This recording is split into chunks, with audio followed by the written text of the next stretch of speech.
নমস্কার শ্রোতা বন্ধুরা, সন্ধ্যায় গল্পের আসর ইউটিউব চ্যানেলে তোমাদের সবাইকে স্বাগত।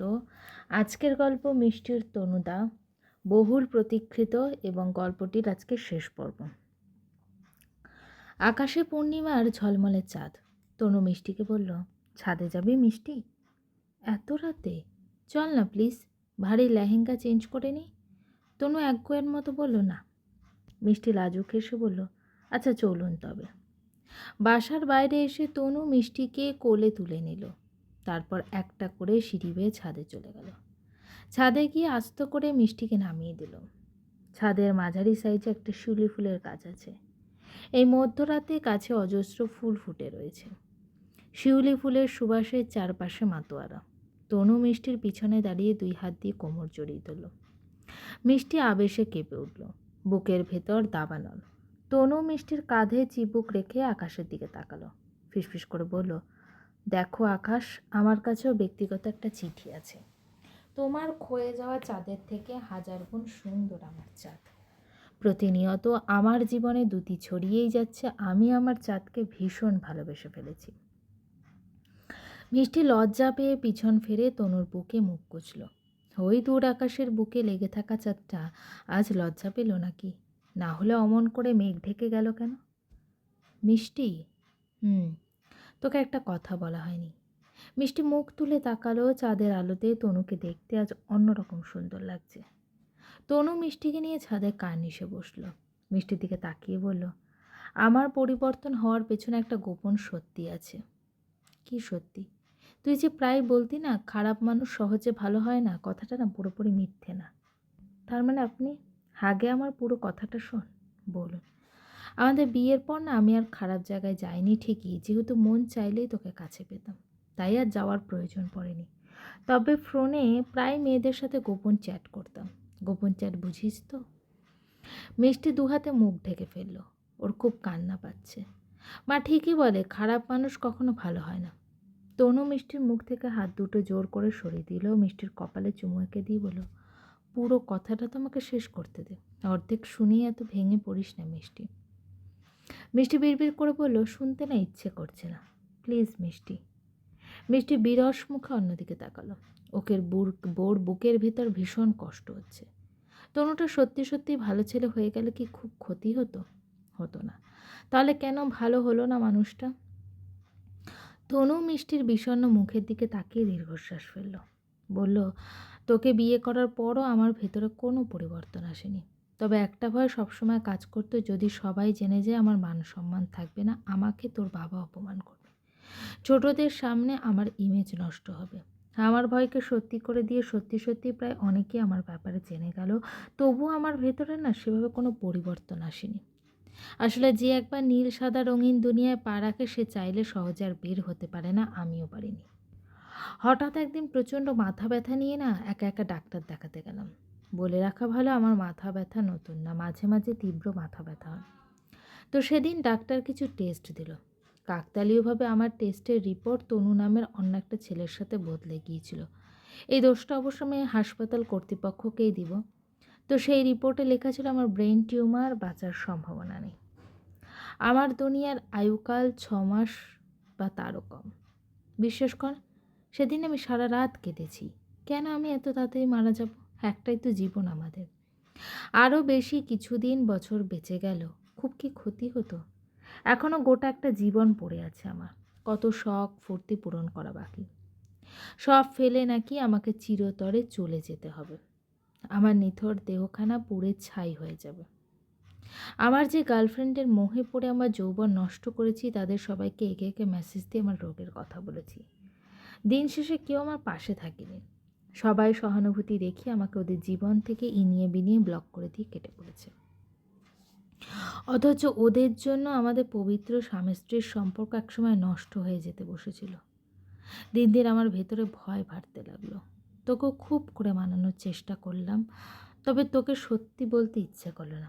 যদি তুইও সবার মতো আমাকে ছেড়ে চলে যাস, তাহলে আমার কি হবে? ততদিনে তোর প্রতি ভীষণ মায়া জন্মে গিয়েছিল। তোকে অন্তত একটাবার না দেখলে আমার খুব অস্থির লাগতো। একদিন কৌতূহল থেকে মরার পর মৃত মানুষের সাথে ঠিক কি কি হয় সার্চ দিয়ে একটা মুভি দেখলাম। এতই ভয়ঙ্কর ছিল যে পুরো মুভি দেখার আর সাহস হয়নি। অর্ধেক দেখেই আমি ভগবানের কাছে আমার পাপকর্মের জন্য বারবার ক্ষমা চেয়েছি। তুই একবার ভাব মিষ্টি, আমার আয়ুকাল মাত্র 6 মাস। যে কোনো সময় আমার মৃত্যু হবে। আমার জীবন তো পাপে পরিপূর্ণ।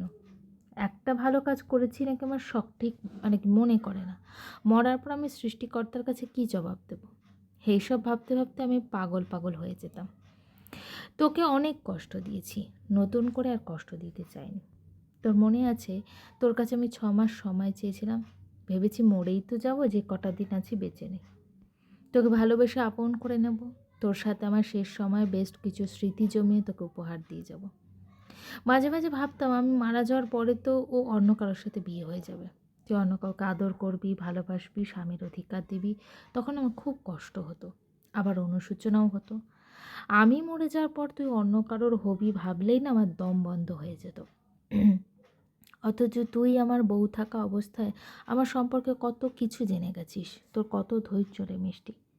কথাগুলো চিন্তা করলেই তো আমি অনুভূতি শূন্য হয়ে যেতাম।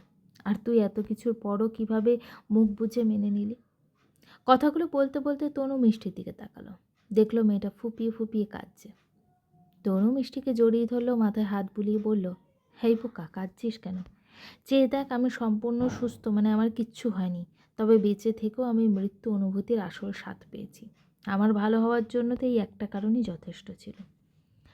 আজ আমি এই মায়াময় রাত চারা তারাকে সাক্ষী রেখে বলছি, জীবনে যতগুলো দিন বেঁচে থাকবো শুধু তোর বড় হয়েই থাকবো রে মিষ্টি। তুই শুধু তোর মতন করে তোর ভালোবাসায় আমায় রাঙিয়ে নিস। মিষ্টি তনুর বুকে নির্ভয়ে মুখ গুজল, হাতুড়ে কণ্ঠে বলল, সত্যি তো? তনু মিষ্টির কপালে ভালোবাসার উষ্ণ পরশ বুলিয়ে দিল, বলল, 300 দিব। অনেক রাত হয়েছে, ঘরে চলুন। আর একটু থাকি না? না, আমার খুব খিদে লেগেছে।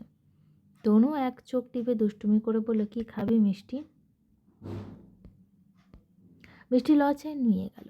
একটু একটু রাগও লাগছে, চোখ রাঙিয়ে বলল, ভাত খাবো, ভাত। তনু হেসে দিল মন ভালো করা হাসি, বলে, চোখ দুটো বন্ধ কর মিষ্টি। মিষ্টি ভয়ে ভয়ে বলল, গলা টিপে মেরে ফেলবেন নাকি? তনু অট্টহাসিতে ফেটে পড়ল। হাসতে হাসতে চোখের কোণে জল জমল, বলল, মারতেও পারি। মিষ্টি ঠোঁটের কোণে হাসি ফুটে উঠল। আলতো করে দু চোখ বুঝল, তনুর গরম নিঃশ্বাস মিষ্টির ঘাড়ে উপচে পড়ছে। তনু মিষ্টির গলায় শিউলি ফুলের মালা পরিয়ে দিল। আবেশে কেঁপে উঠল মিষ্টি। শিউলি ফুলের স্নিগ্ধ ঘ্রাণে মিষ্টির মন জুড়ে গেল। তনুর চোখে চোখ রাখল মিষ্টি। মিষ্টি মায়া মায়া চাহনিতে তনুর বুকে ভেতরে তোলপাড় শুরু হয়ে গেল। তনু মিষ্টির কাঁধ জড়িয়ে ধরে মিষ্টিকে কাছে টেনে নিল। মিষ্টির গলায় হাত বুলিয়ে দিয়ে বলল, আজ ফুলের মালা দিলাম, খুব শীঘ্রই তোকে একটা সোনার চেন করিয়ে দেবো মিষ্টি। মিষ্টি তনুর বুকে নিশ্চিন্তে মাথা রাখলো। হাতুড়ে কণ্ঠে বলল, লাগবে না। শুধু এভাবেই ভালোবেসে সারা জীবন আপনার মায়ায় জড়িয়ে রাখবেন আমাকে। তনুর হাতের বাঁধন আর একটু শক্ত হলো। মিষ্টি বুক ভরে স্বস্তির নিঃশ্বাস নিল। মনটা আনন্দে পুলকিত। আজ থেকে এই মানুষটাকে নিয়ে মিষ্টির আর কোনো ভয় নেই, সংশয় নেই, কোনো জড়তা নেই, কোনো অভিযোগ নেই। এই মানুষটা শুধুই মিষ্টির। যতগুলো দিন সে বেঁচে থাকবে মিষ্টির ভালোবাসার মানুষ হয়েই বেঁচে থাকবে। এক পুরুষে আসক্ত প্রত্যেকটা নারী মিষ্টির মতো ভাগ্যবতী হোক। তনুরা দেরিতে হলেও মিষ্টিদের গুরুত্ব বুঝুক, ভালোবেসে আপন করে নিক তাদের রাজ্যের রানীকে। সারা জীবন রাজরানী করে রাখুক তাদের যত্নে ভালোবাসায়। মিষ্টি আজীবন তার তনুদাকে নিয়ে ভালো থাকুক, সুখে থাকুক এবং শান্তিতে সংসার করুক। গল্পটি কেমন লাগলো অবশ্যই আমাকে কমেন্ট করে জানিও। আমার চ্যানেলের গল্পগুলো যদি তোমাদের ভালো লেগে থাকে চ্যানেলটিকে সাবস্ক্রাইব করে পাশে থেকো। নতুন গল্প নিয়ে খুব শীঘ্রই হাজির হচ্ছি।